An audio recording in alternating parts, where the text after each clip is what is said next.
नगर निगम में भारतीय जनता पार्टी और हमारे गठबंधन सहयोगियों के साथ महायुति ने शानदार सफलता अर्जित की है।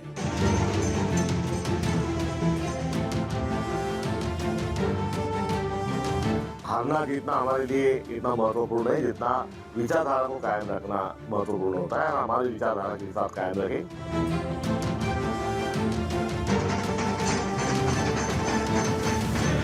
प्रधानमंत्री श्री नरेंद्र मोदी जी के नेतृत्व में जो अपार लोकप्रियता भारतीय जनता पार्टी को हासिल हुई है, उसके ये व्यापक विस्तार का एक चरण है।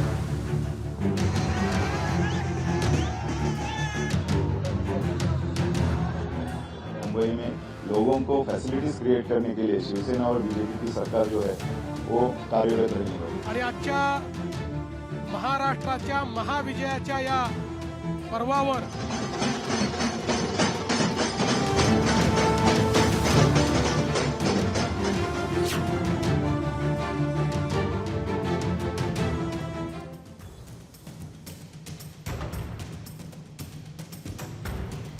नमस्कार, आप सभी का स्वागत करती हूँ भारत 24 पर। मैं हूं आपके साथ पूर्णिमा मिश्रा। शाम के 6 बज चुके हैं और वक्त है दहाड़ का। महाराष्ट्र नगर निगम चुनावों में बीजेपी गठबंधन एक तरफा जीत की तरफ बढ़ता हुआ दिख रहा है। ताजा रुझानों के मुताबिक राज्य के 29 नगर निगमों में से 24 में बीजेपी महायुति को बढ़त मिल रही है और सबसे ज्यादा में चर्चा में रहने वाले बीएमसी, जहां पर बड़ा उलटफेर दिख रहा है। कुल 227 वार्ड में से बीजेपी और शिवसेना यानी कि शिंदे गुट का गठबंधन 118 सीटों पर आगे चल रहा है। इसके अलावा नागपुर, पुणे, ठाणे, नवी मुंबई, पिंपरी चिंचवाड़ और साथ ही नासिक जैसे बड़े शहरी निगमों में भी बीजेपी गठबंधन को स्पष्ट बढ़त हासिल है। हालांकि कुछ जगहों पर विपक्ष को भी सफलता मिली है। लातूर नगर निगम में कांग्रेस ने शानदार प्रदर्शन करते हुए 70 में से 43 सीटों पर जीत दर्ज की। चंद्रपुर में भी कांग्रेस बढ़त बनाए हुए है।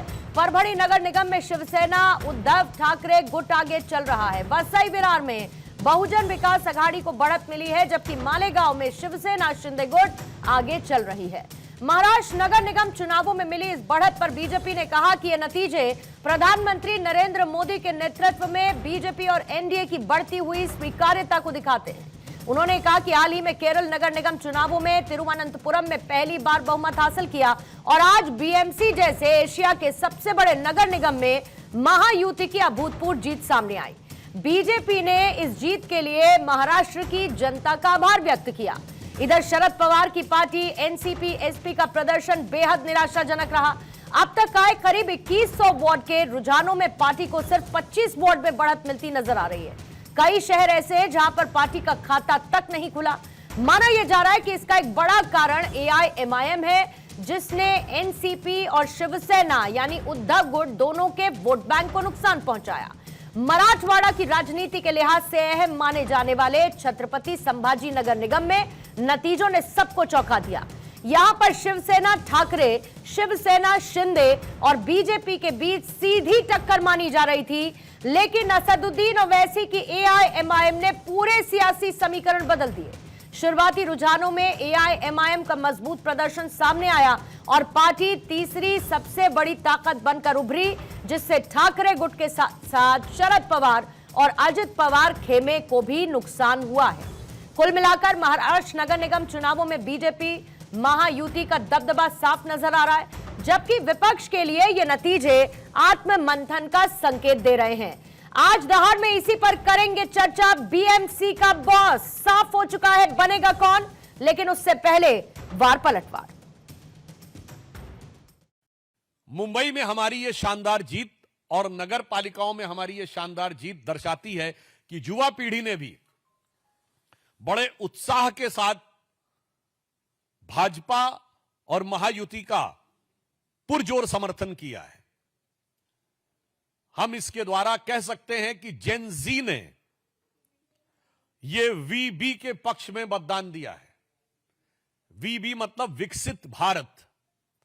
विकसित भारत के जिस मार्ग पर भारत आगे बढ़ रहा है प्रधानमंत्री जी के नेतृत्व में, और श्री देवेंद्र फडणवीस जी महाराष्ट्र में उसका नेतृत्व कर रहे हैं, मुझे लगता है कि जेन जी ने उस दिशा में हमें पुरजोर समर्थन देकर और शक्ति प्रदान की है। हारना जीतना हमारे लिए इतना महत्वपूर्ण नहीं जितना विचारधारा को कायम रखना महत्वपूर्ण होता है, और हमारी विचारधारा के साथ कायम रखें। मगर सत्ता हमारे लिए गौण है, विचार का संघर्ष जो है हमारे लिए महत्वपूर्ण है, क्योंकि हमारा संविधान खतरे में है। हर एक पार्टी एक दूसरे के ऊपर आरोप करती रहती है, लेकिन शिवसेना बीजेपी ने हमेशा डेवलपमेंट का एजेंडा सामने रखा है, और ये मुंबई को आगे लेके जाने के लिए, मुंबई का विकास करने के लिए, ये मुंबई में लोगों को फैसिलिटीज क्रिएट करने के लिए शिवसेना और बीजेपी की सरकार जो है वो कार्यरत रहने वाली है।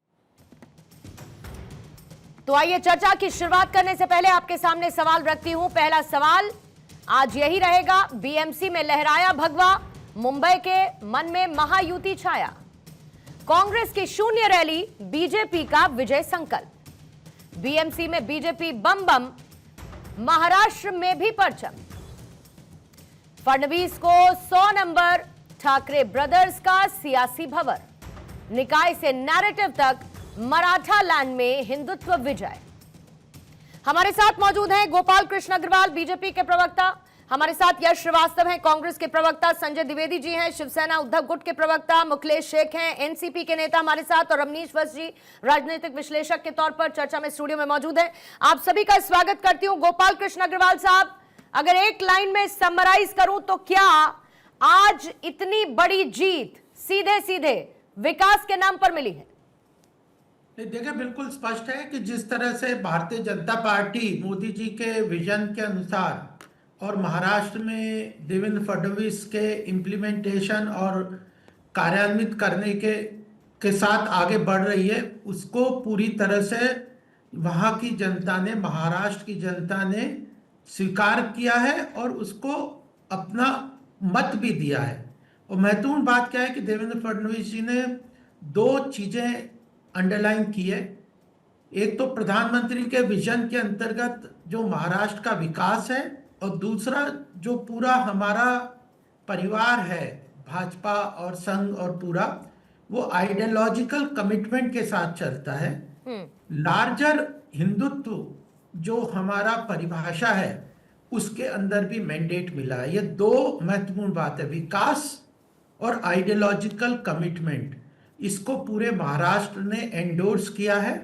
और आज केवल मुंबई नहीं, 29 में से 25 जो लोकल बॉडीज हैं उसमें लगभग भाजपा और एनडीए के जो महायुति है उसको जनता ने समर्थन दिया है, और विपक्ष को पूरी तरह नकार दिया है। ये भी हमें ध्यान में रखना चाहिए कि जो विपक्ष की राजनीति है, एक तो आइडियोलॉजिकल कंफ्यूजन है महाराष्ट्र को लेके, और एक नेशनल लेवल पे कांग्रेस का राहुल गांधी के नेतृत्व में देश के हित को पूरी तरह से ताक पे रख के जो काम कर रहे हैं वो इसको पूरी तरह से नकार दिया है।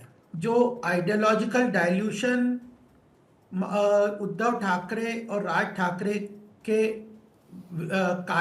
कार्यों में हुआ है उसको भी जनता ने नकारा है, और जो anti national activity Rahul Gandhi की कांग्रेस के अंतर्गत या ममता के अंतर्गत है, उस जो इंडी अलायंस है उसको भी पूरी तरह से नकार दिया है।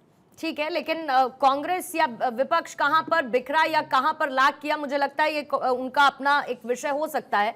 बहरहाल आपने जिन बातों का जिक्र किया, एक और बात गोपाल कृष्ण अग्रवाल साहब, क्योंकि बड़ी जीत है, जाहिर बात है, और अपने आप में बीजेपी इंडिविजुअली बहुत अच्छा परफॉर्मेंस भी दे रही है, लेकिन कोई तो है जो बीजेपी के लिए बी टीम साबित हुआ। मानते हैं इस बात को या नकारते हैं पूरी तरीके से? देखिए, बी टीम तो सभी है, इवन अपोजिशन के कार्य भी हमारे सपोर्ट में करते हैं कई चीजें काम, क्योंकि वो उल्टे काम करते हैं इसलिए जनता हमारे साथ और मजबूती से खड़ा होती है।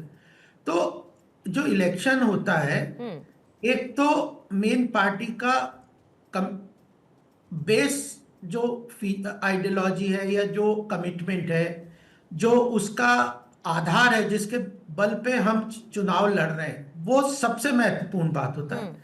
दूसरी बात यह है कि क्या कह रहे हैं इसका मतलब नहीं है, किस तरह से इंप्लीमेंट करने की उनकी कमिटमेंट है, विल पावर है, ये दूसरी बात है। और तीसरी बात है कि क्या उनकी कैपेसिटी है उसको डिलीवर करने की। ये तीनों बातें हैं। क्या आधार पे हमने चुनाव लड़ा वो मैंने आपको बता दिया। उसके बाद क्या उनके अंदर विल पावर है, इसको भी जनता देखती है। विल पावर भी हम देख रहे हैं कि प्रधानमंत्री मोदी जी का, और अलग अलग स्टेट में, चाहे मध्य प्रदेश हो, राजस्थान हो, उत्तर प्रदेश हो, महाराष्ट्र हो, सब जगह एक तरीके से विल पावर के साथ हमारा नया नेतृत्व काम कर रहा है। और तीसरा, डिलीवर करने की कैपेसिटी बहुत बिल्ड है। गवर्नेंस का जो मॉडल है ना डिलीवरी का, वह जनता के लिए सबसे महत्वपूर्ण है। आइडियोलॉजी अच्छी बात है, विचार अच्छी बात है, बट गुड गवर्नेंस की डिलीवरी मैकेनिज्म है जो वह सब जन कल्याणकारी योजनाओं को ले लो, आर्थिक विकास को देख लो, वैश्विक स्तर पे देश की जो इमेज है उसको आप लेके देख लो, और नेशनल इंटरेस्ट सर्वोपरि होगा, चाहे ग्लोबल प्रेशर कितने ही हो। ठीक है, तो ये सारी चीजें हैं। बी टीम तो सभी है। ठीक है। तो मैंने वो तो अपने आप में failure है। मैंने तो वैसे AIMIM को का नाम लेकर पूछा था, लेकिन चलिए आपने इसमें मैंने विपक्ष शिवसेना जो ये उद्धव ठाकरे की जो SS जो है उसको भी बी टीम ही मानता हूँ, क्योंकि ठीक। वो ऐसे उल्टे सीधे काम करते हैं, हारते ठीक है, हैं। ठीक है। यश, क्या समझा जाए? मतलब कांग्रेस लगभग शहरी निकायों में साफ सी नजर आती है। अगर मैं कहूं कि आज की डेट में कांग्रेस आउटडेटेड सी हो गई है जो नतीजे बताते हैं, तो क्या यह सही होगा या गलत होगा? दूसरा, एक माइनॉरिटीज का वोट आपके लिए हमेशा से एक बहुत बड़ी ताकत रहा है, इसको आप नकार नहीं सकते। आपको लगता है कि AIMIM की बार बार एंट्री आपके उन माइनॉरिटी वोट बैंक की पकड़ को ढीला करती है, जिसका नतीजा यह होता है कि कांग्रेस जहां पर परफॉर्म भी कर सकती थी वहां पर परफॉर्म नहीं कर पाती? पूर्णिमा जी, मैं क्रमशः आपके सवालों का जवाब देता हूं। आपका पहला सवाल था कि क्या कांग्रेस आउटडेटेड हो गई है, तो आप लोग सबसे पहले दुआ कीजिए कि कांग्रेस आउटडेटेड ना हो, क्योंकि जिस दिन ऐसा हो गया मीडिया की जरूरत खत्म हो जाएगी। हालांकि एक चीज और होगी कि जिस दिन कांग्रेस आउटडेटेड हो गई उस दिन पब्लिक बीजेपी से सवाल करेगी कि अब तो कांग्रेस आउटडेटेड हो गई, अब तो कुछ करो जुमलेबाजों, तब इनसे कुछ बनेगा नहीं। दूसरी बात, MIM का गठबंधन हमें प्रत्यक्ष अप्रत्यक्ष रूप से शायद सबको दिख रहा है, तो वो हमारा विषय नहीं है। हमारा विषय है बृहन मुंबई नगर पालिका चुनाव के नतीजे और उसके बाद मुंबई की और आसपास की स्थिति। तो ये विले पार्ले फ्लाईओवर है, ये बनने के 6 महीने बाद इसकी हालत ये है। सैकड़ों करोड़, हजारों करोड़ लगा के इनके लोग अजीब अजीब प्रोजेक्ट्स लाते हैं और उसके बाद उनकी स्थिति ये पाई जाती है। एक और चीज बताता हूं मैं, बंबई एक बंदरगाह शहर है, पोर्ट सिटी है, और अभी अभी हमारा एक बहुत ही जरूरी, बहुत ही स्ट्रेटेजिकली इंपॉर्टेंट चाबहार पोर्ट हमसे छीन लिया गया है, या हमारे महान प्रधानमंत्री जी ने छोड़ दिया है। तो वहां बंबई में जो एक्सपोर्ट के कारोबारी हैं, पोर्ट से जुड़े हुए लोग हैं, और तमाम आधी सी जनता जो इस वैश्विक व्यापार पर निर्भर है, वो आगे चल के इन लोगों से सवाल करेगी। और तीसरी सबसे जरूरी बात जो मैंने अभी आपको तस्वीर दिखाई, उसके अलावा भी बंबई में, पूना में बहुत सारी तस्वीरें हैं जब पूरा का पूरा ट्रक गड्ढे में समा गया है। तो ये जो बकवास हो रही है, वोट चोरी करके एंटी नेशनल काम करने वाले लोग हमें एंटी नेशनल बता रहे हैं, उन लोगों से बहुत जल्दी बंबई और पूना की जनता सवाल करने वाली है कि इस गड्ढे में बाद में ट्रक जाएगा या इनकी पार्टी। चोरी की गई है, स्याही की बजाय मार्कर का इस्तेमाल किया गया है। अगर ये बकवास बातें कर रहे हैं, प्लीज आपने अगले को सुना है, मुझे भी अगर ये बकवास बातें यश कर रहे हैं, तो ये बताइए मुझे, ये बताइए कि फिर जनता आपकी अच्छी बातें, अगर इनकी बातें सारी बकवास हैं, तो जनता आपकी अच्छी बातों को सिलसिलेवार तरीके से खारिज क्यों कर रही है? यश, नहीं, जनता खारिज नहीं कर रही है, इनकी चुनाव आयोग की सांठगांठ है जो आपको ऐसा दिखा रही है। अच्छा। कुछ समय पहले महाराष्ट्र में ही एक मरकड़वाड़ी गांव था जिसने चुनाव के नतीजों को नकार कर अपने स्तर पर चुनाव करने की कोशिश की थी पेपर बैलेट से। तो वहां क्यों गई इनकी पुलिस और क्यों गए रोकने? कर लेने देते एक गांव को, लेकिन खुलासा हो जाता ना। आज क्यों एक इलेक्शन ऑफिसर बीजेपी की ऐप चलाती मिल रही है? क्यों अचानक पोलिंग बूथ बदल रहे हैं? क्यों काउंटिंग रोकी जा रही है? क्यों पुलिस चुपचाप खड़ी हुई तमाशा देख रही है? ये सारी बातें नकार के अगर आप या मैं या कोई भी बीजेपी के लिए जबरदस्ती की चीजी लाइंस रिपीट करता रहेगा, तो हम अपने बहुत खराब परिणाम की तरफ दौड़ रहे हैं। और वो अगर आपको नहीं दिख रहा हो, बहुत अच्छी बात है ना यश, लेकर आइए। आपने कहा कि आप लोगों को ये मानना चाहिए कि, और ऐसा सोचना चाहिए कि कांग्रेस आउटडेटेड ना हो जाए। मैं कहती हूं कतई ना हो, कभी ना हो। और मैं तो चाहती हूं कि कांग्रेस आए, कांग्रेस परफॉर्म करे, लेकिन आप लोग नहीं कर पा रहे। ये आज की स्याह हकीकत है और इस पर बात करने की बजाय, ये स्याह हकीकत जिस पर आत्ममंथन करने की बजाय, यही तो कहा, यही तो कहा है। आती हूँ द्विवेदी साहब, आ रही हूँ, द्विवेदी साहब आ रही हूँ। यही तो मैंने कहा, यही तो दूसरी तरफ एकनाथ शिंदे कहते हैं कि आप इस नकारात्मक राजनीति से ऊपर ही नहीं बढ़ पा रहे। आप अरे आपका नैरेटिव बिल्टअप ही नहीं हो पा रहा है ना यश। बात तो ये है ना, आप जितनी बातें लेकर आते वो जमीन पर उतर क्यों नहीं पा रहा, मैं ये समझना चाहती हूँ। आप लोगों की कोई ग्राउंड रिपोर्ट नहीं है, आप लोग अपनी बातें पहुंचा नहीं पा रहे। पूर्णिमा जी, जमीन के नीचे बड़े बड़े ट्रक घुसे हुए हैं। अरे भाई, जमीन पर लोगों तक क्या बातें नहीं पहुंचा पा रही है कांग्रेस में, ये समझना चाहती हूँ। तो धारावी जैसी जगह पर हम नहीं जीतते पूर्णिमा जी, आप ही ने मुझे बधाई और बिल्कुल दी थी मैंने, बिल्कुल दी थी, और उसके लिए अभी फिर से आपको मैं बधाई देती हूँ। लेकिन बाकी जगहों पर क्या? गोपाल कृष्ण अग्रवाल साहब जवाब दीजिएगा, फिर संजय द्विवेदी जी आपके पास आते हैं। देखिए, मुझे तो एक ही चीज समझ आती है कि कांग्रेस मीडिया की चिंता कर रहा है, उसकी चिंता कर रहा है। अरे अपनी चिंता करो, अपना आत्ममंथन तो करो। क्यों अपनी ड्यूटी और आपने बिल्कुल स्पष्ट रूप से यह बात बता दी कीजिए, हमारी चिंता हम पर छोड़ दीजिए और थोड़ी सी गैरत लाइए। कह रहे हैं कि हम बकवास कर रहे हैं और खुश मत होइए। जवाब ले ले यश, जवाब ले। हाँ, ये कह रहे हैं, यश जी कह रहे हैं कि हम बहुत सही बात कर रहे हैं और जो भाजपा और महायुति है वो गलत बातें कर रही है। अरे कौन तय करेगा? आप अपनी बातें कहते बार बार जा रहे हो, लेकिन जनता उसको रिजेक्ट कर रही है। पूर्णिमा जी, आपने स्पष्ट रूप से कहा बिना चोरी के आइए अग्रवाल जी, आप अल्टीमेटली जनता प्रजातंत्र में अगर आप जनादेश सर्वोपरि, जनादेश सर्वोपरि। संजय द्विवेदी साहब, बीएमसी शिवसेना की परंपरागत ताकत रही है, बीएमसी शिवसेना की परंपरागत ताकत रही है। कितना बड़ा झटका इसे ठाकरे ब्रांड को मानते हैं आप? 45 साल में पहली बार ऐसे नतीजे देखने को मिले हैं। नहीं, हमारी बात सुन लीजिए पूर्णिमा जी। अरे आप ही की सुनने के लिए बुलाया द्विवेदी जी, बोलिए ना, सवाल तो पूछने दीजिए। जनता को मैं पहले धन्यवाद दे दूं कि हमारी इतनी बड़ी परिस्थितियों में कि हमारे पास चुनाव चिन्ह भी नहीं है, हमारे पास हमारे संगठन का नाम भी नहीं है, उसके बाद जनता ने जो हमको दिया वो इतना बहुमूल्य दिया है, उससे हमारे शिव सैनिक, हमारे नेता, हमारे लोग इतना खुश है जिसकी हद नहीं। जिसके बारे में बराबर टांग खींची जा रही थी, जिसके पास सब कुछ है, उसको पटकनी दे दी।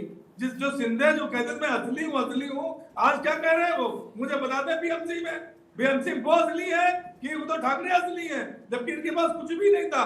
मैं जनता को धन्यवाद देता हूँ, नमन करता हूँ, शुभकामनाएं देता हूँ कि जनता ने उद्धव ठाकरे को समझा, उद्धव ठाकरे की जो कार्यशैली है उसको देखा। 2.5 साल का जो मुख्यमंत्री काल उनका था, उन्होंने जो कोरोना में काम किया, गैस सिलेंडर इंतजाम किया, जो उन्होंने कार्य उत्तर भारतीयों को जो उन्होंने कोरोना काल में ट्रेन से भेजा, उसका नतीजा आज है कि हमको इतनी बड़ी सफलता दी है। मैं हृदय से पूरी जनता को धन्यवाद देता हूं, नमन करता हूं उनको। संजय द्विवेदी जी, हिंदुत्व की पिच पर आप इतने बुरे फिसले, आप वहां के नहीं रहे। मराठियों की आपने बात की, सुन लीजिए सर, सुनिए मेरी बात। उद्धव ठाकरे की विचारधारा का मुझे क्या दोबारा से जिक्र करना होगा? बाला साहेब ठाकरे का जिक्र फिर से करना होगा क्या? आप उधर की पिच पर द्विवेदी साहब कहीं पर स्टैंड नहीं कर पाए। आपने सुनिए ना, अरे द्विवेदी साहब सुनते क्यों नहीं है? द्विवेदी साहब सवाल तो सुनिएगा, आउट ऑफ सिलेबस नहीं पूछ रही हूँ आपसे कुछ मैं, सवाल तो सुन लीजिए द्विवेदी जी, आपसे आउट ऑफ सिलेबस बात नहीं कर रही हूँ, आप ही की बात कर रही हूँ, जवाब आप दे पाएंगे। सवाल सुनिए मेरा, सवाल सुनिए। आप लोगों ने मराठियों की बात की। अरे द्विवेदी साहब सवाल तो सुनिए। उनकी नीतियां देखी और उन नीतियों में कहीं भी उद्धव ठाकरे जो है अलग नहीं है। बोल लीजिए पहले आप, फिर मैं सवाल पूछती हूँ। जो हमको साथ दिया उसके लिए मैं हृदय से उनका धन्यवाद देता हूँ। हो गया, अब मैं अपना सवाल पूछूं? हो गया, अब मैं अपना सवाल पूछूं? संजय द्विवेदी जी, अब मैं सवाल पूछूं क्या? लेकिन जो बम्पर आपको तरीके से उन्होंने इन तक आवाज नहीं पहुंच रही है क्या? आ रही है आवाज आपको द्विवेदी जी? तो सुनिए सर, 2 वे कम्युनिकेशन चल रहा है यहाँ, 1 वे, एक तरफ पटरी पे गाड़ी नहीं दौड़ती जा रही, 2 वे कम्युनिकेशन चल रहा है। पीछे मुझे बाला साहब ठाकरे की तस्वीर नजर आ रही है, पीछे मुझे बाला साहेब ठाकरे की तस्वीर नजर आ रही है। तो आप कह दीजिए कि कभी भी उद्धव ठाकरे की हिंदुत्व की विचारधारा थी नहीं। आपने मराठियों को लेकर बात की, एमएनएस का आपने साथ लिया, जो गैर मराठी, जो बाहर से आए हिंदी भाषी लोगों के लिए किस किस भाषा का इस्तेमाल करते थे, वहां पर भी आपका कोई दांव पेश नहीं चला। इसके अलावा और भी ऐसी बहुत सारी चीजें जो उद्धव ठाकरे को करनी चाहिए थी। आपकी लेगेसी चली गई सर, आपकी लेगेसी चली गई, आपको दुख नहीं हो रहा है जरा सा भी? अब हमारी सुन लीजिए, हमारी बात सुन लीजिए ना। क्या लोकसभा चुनाव में राज ठाकरे ने भारतीय जनता पार्टी को समर्थन दिया था, तो सही किया था उन्होंने, तब वो सही थे, भारतीय जनता पार्टी सही थी भाई। उनको नुकसान नहीं हुआ ना, उनको नुकसान नहीं हुआ। नुकसान किसको हुआ? नुकसान किसको हुआ? संभाजी नगर सीट पर क्या हुआ? संभाजी नगर सीट पर क्या हुआ?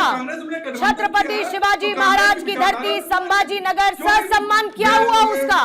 वहां पर शिव सैनिक क्यों नहीं काम कर पाए? अगर अपने आप को शिव सैनिक कहते हैं आप, वहां पर क्यों नहीं कर पाए साहब? संभाजी नगर में क्या हो गया?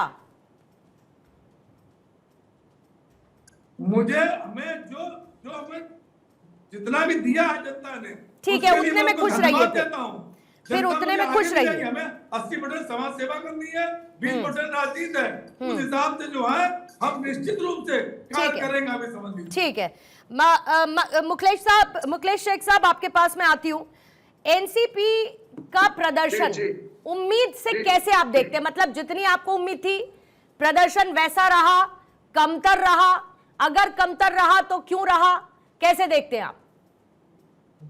देखिए, एनसीपी हम बीजेपी के और शिंदे साहब के साथ महायुति की सरकार चला रहे हैं, लेकिन हम साथ लड़ने वाले थे। लेकिन हमारे कार्यकर्ताओं ने आज किया कि हम अगर साथ लड़ेंगे तो बहुत ही अच्छा प्रदर्शन, और जनता जो लाडली बहन का, जो हमारी आदित्य तटकरी में मिनिस्टर है कैबिनेट महाराष्ट्र के अंदर,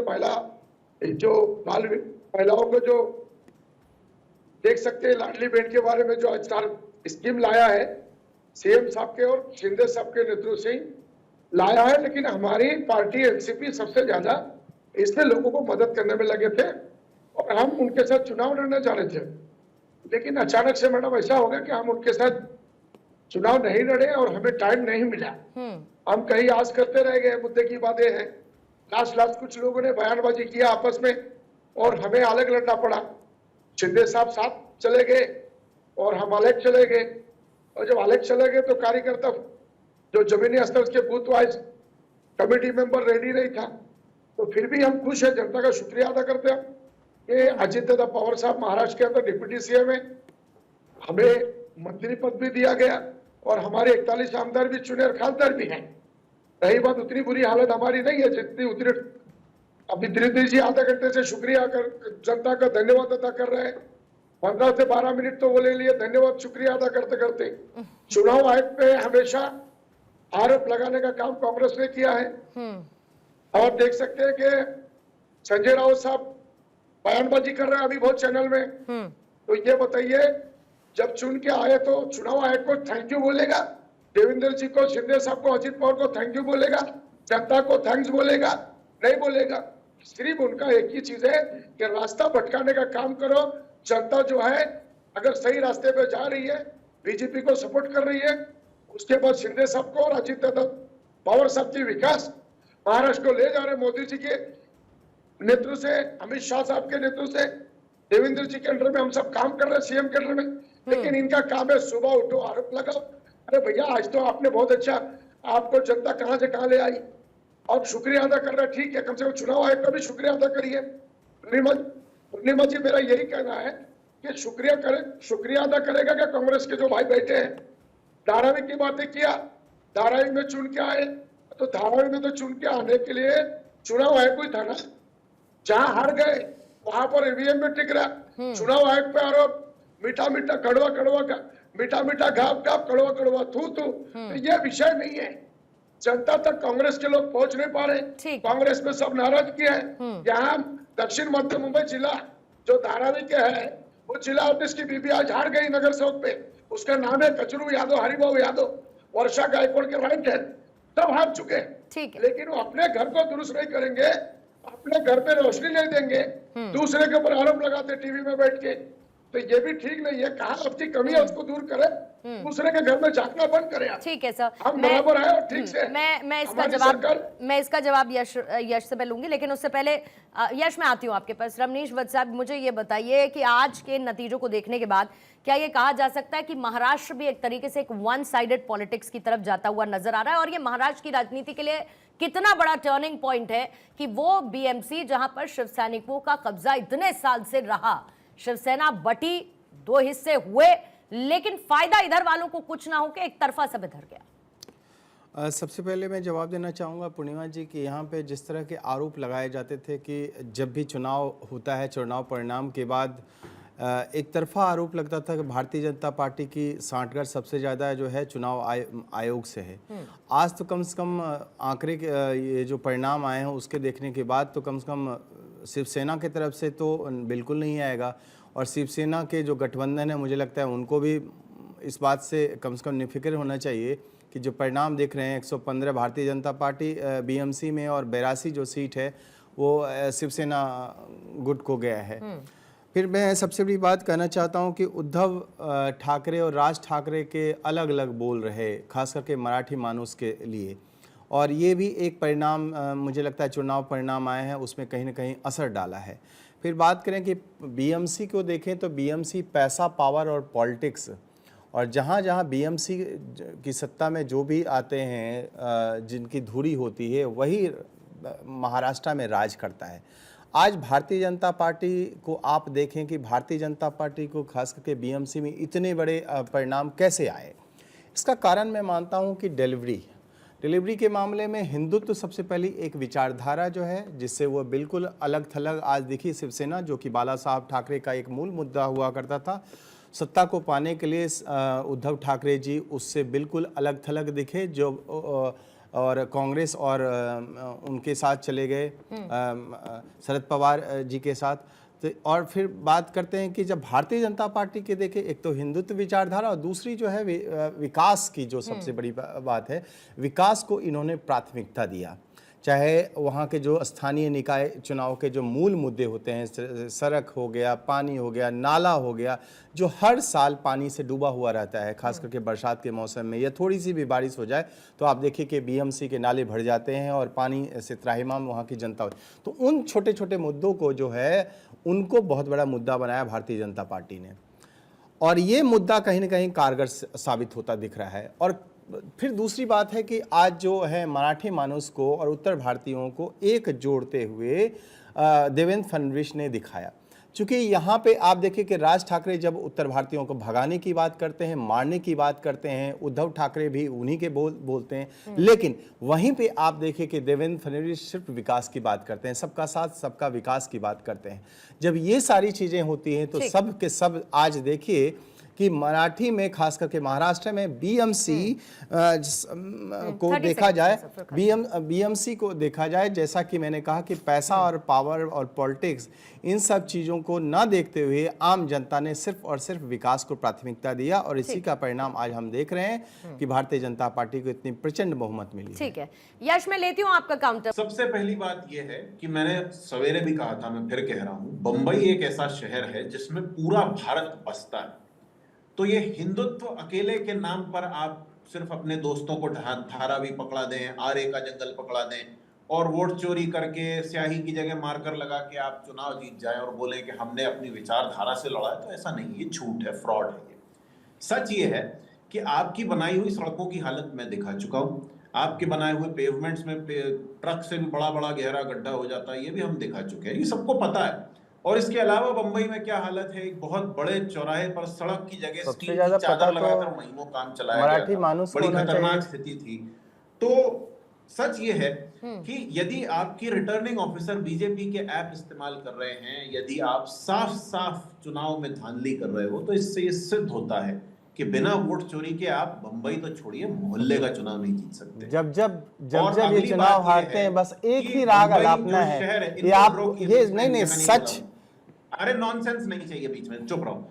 तो अगला जो सुनिए भविष्य सुनिए, आएगा, ये जैसे जो है हमने ना चबहार अहंकार, को खो दिया इन्हीं है, अहंकार उस के तरह वजह से हमारा आज व्यापार, कांग्रेस जो है ना हमारा भद्द पिटती है हर एक राज्य हमारा में, विश्व चाहे पटल के बीएमसी साथ के पूरे चुनाव में देखें, समझौते चाहे और बिहार नीतियां। चुनाव में देखें, अब बंगाल अरे चुनाव में। भैया, ये इसका तुम्हारे एक ही वाले कारण है। लोग नहीं नहीं नहीं, ऐसे अभी जबरदस्ती आपने जो आते हैं, घुसते हो, जबरदस्ती आप नाटक अपनी करते हो, भाषाई हमें पता है। मर्यादा को लांघने का जो ये प्रयास किया, नौटंकी वही बंद मूल करो, कारण तुम्हें होता कुछ है। नहीं मिलने मैं वाला। आपसे काउंटर क्वेश्चन पूछना चाहता हूं, नहीं आप चाहिए जब तुम्हारा जब counter जब जब question, चुनाव भैया, हारते तुम क्यों बोल रहे हैं हो हमारे आप टाइम एक के ही तरह बीच का में? राग अलापते रहते हैं, क्यों?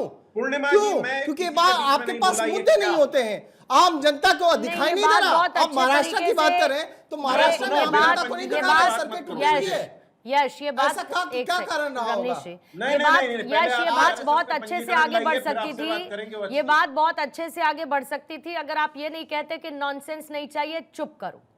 किसी को नहीं, आप चुप करना ही, चुप अगर- करो नहीं कहा नहीं मैंने। नहीं नहीं, हाँ ठीक नहीं, है, नहीं, मैं नहीं, मैं पूर्णिमा नहीं जी, बोल देखिए, सकती ना मैंने यश। किसी के बीच में नहीं यश बोला, कोई मेरी मेरे बीच में जबरदस्ती बोलता यश जाएगा और हम जेल मुझे चले मुझे जाएंगे। खुद से इनकी इजाजत पहले नहीं मिलती संस्था चुप का कर कहने की, पंजीकरण इसीलिए लाइए, मैंने उसमें ऑडिट सम्मान लाइए। का भाग जोड़ा। इन्होंने चोरी अगर आप की भी है, सम्मान वोट का की, भाग जोड़ेंगे तो उसके आपको सबूत बराबरी हैं पर दुनिया सम्मान में, मिलेगा, किसी और को हम आपसे यहाँ कुछ पर कहने की मजबूर जरूरत किए नहीं जा रहे पड़ेगी। हैं कि हम किसी जबरदस्ती की मर्यादाएं देखें। अरे भाई, अगर आप इस यही तरीके रमणीक से बात वत्स करेंगे आपके ही चैनल तो पे बदले मुझसे में कई क्या बार होगा? आपको बदतमीजी लगता है कर कि चुका सामने वाला बस घून के घूट पी के रह जाएगा? क्यों? कांग्रेस के पूर्णिमा पास जी, कौन सा ये अधिकार है आपके इस तरीके की स्क्रिप्ट शब्दावली का का इस्तेमाल लोगों करने पर का? पड़ा रहा है। और आप पूर्णिमा इतना जी, हिंदुत्ववादी पूछा हिंदुत्ववादी क्या होगा? हिंदुत्ववादी से क्या आपको इतना समस्या है यश? मेरी बात सुनिए मुझे ना। हिंदुत्ववादी अरे की सर, समस्या नहीं है, मुझे अभी धर्म आपने के कहा नाम पे अडानी अभी को आपने देश कहा कि चलाने आप से ये बात समस्या करते है। रहिए। आपने नहीं, कहा नहीं, अभी नहीं, ये बात पूर्णिमा करते जी, रहिए। बिल्कुल नहीं, भाई, बिल्कुल जहां नहीं। जहां पर आप जीते वहां पर BMC के आपको भविष्य इलेक्शन, में अरे बंबई का नागरिक जहां जहां आपकी पर आप सरकार जीतते से हैं वो वहां पर कहेगा आपको इलेक्शन कि प्रोसेस से आपने कोई समस्या हमारा नहीं पैसा होती, लेने के बदले लेकिन आप आपके जहां हाथों जहां पर क्या हार है, जाते हैं वहां पर क्या आपको किया? इलेक्शन प्रोसेस पूरा का पूरा रिग्ड लगता है। ऐसा नहीं होता है ना यश, ऐसा नहीं होता है।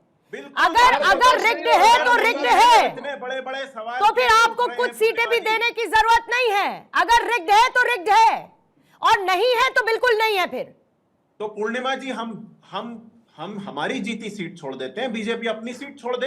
68 सीटें बिना नहीं तो फिर चुनाव क्यों हो रहा है? फिर चुनाव ही बंद कर देते हैं। फिर 2017 के बाद से नहीं होता, चुनाव बंद ही कर देना चाहिए फिर आपके हिसाब से। तो क्या करेंगे आप? 2-4 नहीं, 68 सीटें। और सोचिए, चुनाव बंद हो गया तो यश आप क्या करेंगे? फिर सोचिए कांग्रेस तब क्या करेगी? अरे बीजेपी तब क्या करेगी? आपको वन नेशन वन इलेक्शन से प्रॉब्लम, चुनाव राज्यों में होता है तो आपको उससे समस्या, नगर पालिका महानगर पालिका का चुनाव होता है उससे समस्या। समय के बीच में रमणीक वत्स ने रोका, फिर आपने अरे भाई, आपने उल्टा बोला ना उनको कि नॉनसेंस नहीं चाहिए, चुप कर। ये नहीं होता है ना। चैनल पे आप ही के शो में रमणीक वत्स ने मुझसे बदतमीजी की है, और तब मैंने टोका है। नहीं याद है मुझे मैंने आपने टोका ज्यादा है, टोका। आपको नहीं याद होगा। अगर आपका शॉर्ट टर्म मेमोरी लॉस है यश, दैट्स नॉट माय प्रॉब्लम। मैं ऐसी चीजें नहीं लेती हूँ, ये आप भी बहुत अच्छे तरीके से जानते हैं। नोटबुक वाली बीमारी, आप ये बात बहुत अच्छी तरीके से जानते हैं। मुझे इस तरीके की लैंग्वेज से प्रॉब्लम है। ये मुझे इस तरीके की लैंग्वेज से प्रॉब्लम है। लैंग्वेज मुझे इस तरीके की लैंग्वेज से प्रॉब्लम है। बोलने से कोई प्रॉब्लम नहीं है। आपने रमणीक वत्स को पहले मैंने क्यों नहीं कहा रोका? मुझे उस लैंग्वेज से प्रॉब्लम है, वो किसी की भी क्यों ना हो। अब इसके पहले सबूत ही मैं आपको आपको नहीं रमणीक वत्स दूंगी। को रोकना चाहिए। मैं मैं इसका तो सबूत भविष्य की आपको बात नहीं कर रहा दूंगी, हूं। क्योंकि दुनिया भर के लोग कांग्रेस को सबूत देते नहीं फिरेंगे। नहीं तो दुनिया भर नहीं के हो लोग सकता ये RSS नहीं हो वालों को भी सकता। सबूत देते नहीं बैठेंगे। गोपाल पहले कृष्ण पंजीकरण अग्रवाल लाए साहब RSS आपको लाती हूँ। गोपाल पहले कृष्ण RSS अग्रवाल अपना साहब, पंजीकरण लाए पूर्णिमा जी। गोपाल और कृष्ण अग्रवाल जी, उसके बाद ये बीच में घुसना सीखें। गोपाल कृष्ण ये कौन अग्रवाल होते जी, हैं सवाल करने वाले? अब सबसे बड़ा सवाल ये कि क्या ऐसा होगा पहली बार कि बीजेपी का मेयर बीएमसी में होगा? देखिए, यह पार्टी तय करेगी, और यह महायुति 7 इलेक्शन लड़ा है, और जिस तरह से भारतीय जनता पार्टी आगे बढ़ रही है, वो एक महत्वपूर्ण मैसेज यह भी आता है उससे कि जनता, भारतीय जनता पार्टी मोदी जी के नेतृत्व में चाहती है कि सत्ता की बागडोर बीजेपी के नेतृत्व के पास रहे। लेकिन गठबंधन का धर्म भी हमें पता है, और हम साथ मिलकर चुनाव लड़े हैं, साथ मिलकर सरकार बनाएंगे, यह महत्वपूर्ण बात है। लेकिन मुझे एक चीज और कहनी है पूर्णिमा जी, कि ये जो अपोजिशन का कंफ्यूजन जो रहता है ना, इसके कारण जनता को वो भ्रम में डाल देते हैं। वह मुद्दों को सही ढंग से उठाना नहीं चाहते, उसको कारपेट के नीचे डाल के उसके साथ आंखें बंद करके वो सोचते हैं कि जिस प्रकार कबूतर कहता है आंखें बंद कर ली तो बिल्ली चली गई, एक बड़ा मुहावरा है। उसी तरह का कांग्रेस अपोजिशन करती है। जनता उनके मुद्दों को रिजेक्ट कर रही है, तब भी बार बार सुप्रीम कोर्ट सभी तरीके से वोट चोरी और इलेक्शन कमीशन के ऊपर कुठाराघात ये सब करके उनने देख लिया। सुप्रीम कोर्ट तक ने उनको इसके लिए उनकी भर्त्सना भी कर दी, फिर भी वो मानना नहीं चाहते। तो अल्टीमेटली इसका असर क्या है? वो यही है कि वो जनता का सम्मान भी, जनता की भावनाओं को सम्मान नहीं करते।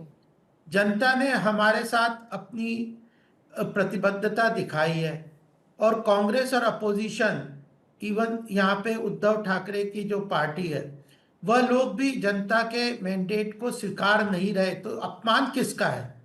इलेक्शन कमीशन का नहीं है, वो तो बहुत बार कर चुके हैं। सुप्रीम कोर्ट की अवमानना नहीं है, वो करते जा रहे हैं, बार बार करते जा रहे हैं। कॉन्स्टिट्यूशन, संविधान, संवैधानिक संस्थाएं, वो सबको अंडरमाइन करने का काम कर रहे हैं। लेकिन अब तो वो सीधे जनता के मैंडेट को भी एक्सेप्ट नहीं कर रहे। जनता अग्रवाल के साहब, पता नहीं आप स्क्रीन देख रहे हैं या नहीं। अगर आप स्क्रीन देख रहे हैं तो आपको दिख रहा होगा कि यश क्या दिखा रहे हैं अपने आईपैड पे। अरे मिलिंद देवरा का स्टेटमेंट आज पढ़ लो, सुन लो। उन्होंने भी स्पष्ट कर दिया कि मेरी इंक जो है चुनाव की अभी तक बकाया है।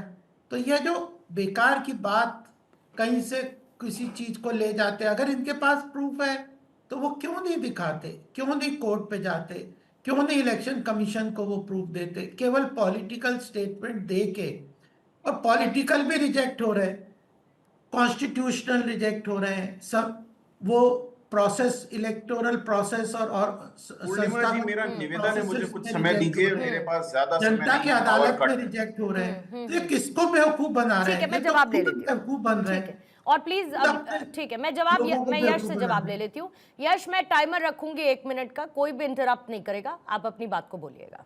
जी देखिए, मैंने पहले ही आपको बताया स्याही का घोटाला हो रहा है, चुनाव आयोग के लोग बीजेपी की ऐप चला रहे हैं, पुलिस कुछ नहीं बोल रही है, उसके बावजूद हम यही चीजी स्क्रिप्ट सुन रहे हैं। अब ये कितना खतरनाक है कि हमसे साफ साफ कोई ये कह रहा है कि भैया हम तो चोरी कर रहे हैं, आप जाओ कोर्ट।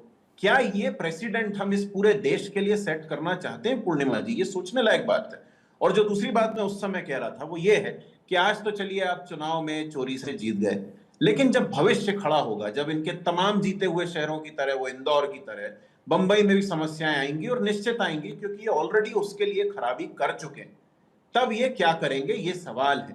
हम तब भी जनता के लिए खड़े मिलेंगे, लेकिन जनता के साथ साथ हम सब की कलेक्टिव रिस्पॉन्सिबिलिटी है कि हम इस चोरी के खिलाफ आवाज उठाएं और बोलें, क्योंकि ये चुनाव में घपला करके जीतने से हमें हमारा चाबहार पोर्ट वापस नहीं मिल रहा है। बंबई का व्यापार जो विश्व के ऊपर निर्भर है, वो हमारी बिगड़ती अर्थव्यवस्था से नहीं चल रहा है। तो इस बात को ध्यान से सोचे देश की पूरी जनता। तो आपके प्रेस कॉन्फ्रेंसेस करने से भी कुछ नहीं हो रहा? नहीं, हमारे प्रेस कॉन्फ्रेंसेस करने से जनता को पता है कि चोरी हो रही है। ये घड़ा भर रहा है पूर्णिमा जी, ये घड़ा भर रहा है, विश्वास रखिए। नहीं तो अगर प्रेस कॉन्फ्रेंसेस करने से हो रहा है, जनता को ये पता लग रहा है कि चोरी हो रही है, तो मुझे ये बताइए कि विद ड्यू प्रोसेस आप क्यों नहीं जाते? अगर आपको इलेक्शन कमीशन में आपत्ति दर्ज करवाइए ना, रिकाउंटिंग के लिए कहिए। हमने किया था तो ज्ञानेश जी ने क्या बोला कि भैया माताओं बहनों की फुटेज, और उसके बाद खुद ही सबकी फुटेज रिलीज कर रहे। आपके हमें बताइए पूर्णिमा जी, यश, हम आपके एक ऐसे ऑफिसर्स व्यक्ति रहते के हैं, खिलाफ कैसे कोई आपकी प्रक्रिया पार्टी करें के जिसको नुमाइंदे रहते संविधान से हैं, इम्यूनिटी दिलवा दी गई? आपकी पार्टी के नुमाइंदे रहते हैं ना जब काउंटिंग ऑफ वोट्स चलता है। मैं ये पूछ रहा हूँ पूर्णिमा जी, यदि चुनाव आयुक्त रहते हैं या चाय नाश्ते के लिए चले जाते हैं? रहते हैं ना? नहीं, चाय नाश्ते के लिए तो बीजेपी वालों को छोड़ के कोई नहीं अरे मैं आपसे पूछ रही हूँ, नहीं जाते ना? नहीं जाते तो क्या करते हैं? कोई अलग तरीके का चश्मा चढ़ा रहता है? सब मैं आपको दिखा रहा हूँ। अरे भाई, मैं आपसे प्रैक्टिकल यश में बात कर रही हूँ, एक प्रोसेस की बात कर रही हूँ। मैं सीधा पूछ रही हूँ कि वहां पर आपके पार्टी के लोग रहते हैं? जब काउंटिंग होती है तब भी रहते हैं, ईवीएम स्ट्रांग रूम में जाती है तब भी रहते हैं, वहां से निकलती है तब भी रहते हैं। तो क्या है, कोई अनोखे तरीके का चश्मा है कि उससे पता नहीं चलता है? ऐसा है? नहीं, अनोखा चश्मा ये है पूर्णिमा जी कि हम तमाम स्ट्रांग रूम की फुटेज, इनके गाड़ियों में पकड़ी गई ईवीएम, 45 दिन का समय अगर आपके पास आपत्ति के तौर पर, आधिकारिक तौर पर है, उसका इस्तेमाल काहे नहीं करते भाई, क्यों नहीं करते उसका इस्तेमाल? अरे आधिकारिक तौर पर क्या है पूर्णिमा जी, अगर चुनाव आयोग पर केस ही नहीं बन सकता तो काय का आधिकारिक? ठीक है, पहले मैं मुकेश जी से क्लोजिंग कमेंट ले लेती हूं, फिर रमनीश जी आपका क्लोजिंग कमेंट लूंगी। 1 मिनट का टाइमर शेख साहब के लिए रखेंगे। जी बोलिएगा शेख साहब। देखिए, बार बार आप उनको सही अगर सवाल पूछते हैं तो वो घुमा के वही बात करते हैं जो उनको कहना चाहिए। झूठ बोलो, जोर से बोलो और दिल से बोलो। हार उनको बर्दाश्त नहीं हो रहा है और जनता ने उनको नकार दिया। 9 सीट, 7 सीट, 6 सीट आ रहे, कांग्रेस की हालत हो गई। तो ये सारे चीजों के अंदर उन्होंने अपने कार्यकर्ता पे ध्यान देना चाहिए। लोगों के अंदर जो बड़े लीडर बन के घूम रहे उनके लोग जमीनी स्तर पे लोगों को नहीं मिल रहे। जो अफसर वगैरह दिल्ली से आते हैं मुंबई शहर में, वो बड़े लोग को मीटिंग करके जाते, गरीबों को मिलते ही नहीं है। अपने कमियों को दूर करना चाहिए। शेख साहब एक छोटा सा सवाल सर, क्या खोया क्या पाया जैसी जब बातें आती है, मैं बस इतना पूछ रही हूँ कि बीएमसी के इस इलेक्शन के बाद क्या एनसीपी को ऐसा लगता है, अजित गुट को ऐसा लगता है, अजित पवार साहब को, कि भाई महायुति के साथ ही रहकर लड़े तो बेहतर स्थिति रहेगी? देखिए, हमारा इरादा वही, हमारे कार्यकर्ता जो थे और जमीनी सभी लोगों का इरादा वही था कि हम साथ लड़ेंगे। लेकिन कुछ बीजेपी की तरफ से बयानबाजी, नवाब मलिक साहब को मुंबई शहर की जिम्मेदारी देने से उसमें बात जो है इन लोगों ने मतलब जो है आगे पीछे कर इस चीज को हमारे लोग को साइड किया और साइड करने के कारण हमें समय नहीं मिला। हमारे कार्यकर्ता जो थे वो आस में थे कि हम साथ में लड़ेंगे, सरकार हमारी ठीक है सर, ठीक है। चल रहा है महाराष्ट्र के अंदर 30 सेकंड्स रखेंगे रमनीश जी के लिए। पूर्णिमा जी, मैं कहना चाहता हूं कि सत्ता के लिए हिंदुत्व को छोड़ा उद्धव ठाकरे ने, आप देखिए लीजिए कि परिणाम किस तरह से दिखे बीएमसी चुनाव में।